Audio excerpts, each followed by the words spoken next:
In this video, we are using Cisco Packet Tracer to show how useful data can be interpreted from the proximity of one Bluetooth device to another. In this scenario, the Bluetooth beacon may represent a Bluetooth-enabled stereo in a car or other vehicle, or it may represent the Bluetooth-enabled phone. Here we have a single-board computer which is acting as the Bluetooth receiver.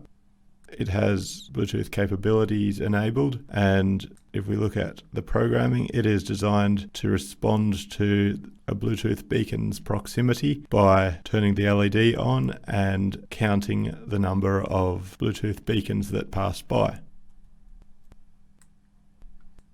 So I'm going to run the program, and we can see the output that will show in the serial monitor here. So if this is a road and this is a Bluetooth-enabled car stereo, as it drives past the sensor, we see the LED flash and the vehicle count increments to 1.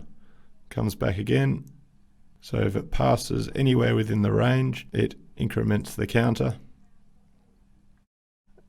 And we can use this to gain data on the number of Bluetooth-enabled cars coming past.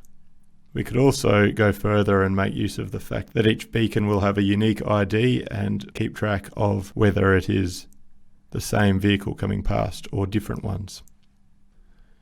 Now here we have a different scenario where we have two single-board computers placed along the roadway as Bluetooth sensors, and they both respond in the same way as the last one, but instead they send the data to a master computer which can interpret a direction based on the timing of the beacon passing the two sensors. So zooming out and opening the serial monitor, we run the code. We can see we have a count for eastbound traffic and westbound traffic. As this car moves along, it triggers the first sensor and then a second one, and we see a tally of 1. Going the other direction triggers this one, then this one. Westbound count goes to 1. Same again, a second vehicle. 2. A car travelling eastwards triggers the left one, then the right one, and that is seen as an eastbound travel. With more sophisticated programming, we could also record unique IDs or determine the speed based on the time it takes between each of these two sensors.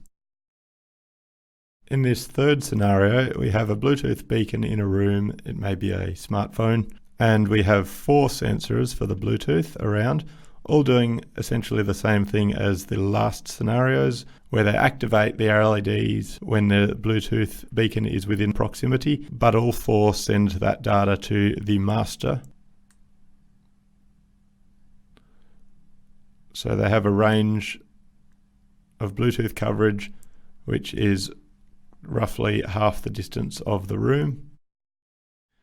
Alright, so moving it across, opening the master, running the code, we can see that the beacon is reported as on the left-hand side of the room because both LEDs are alight, both are sensing it.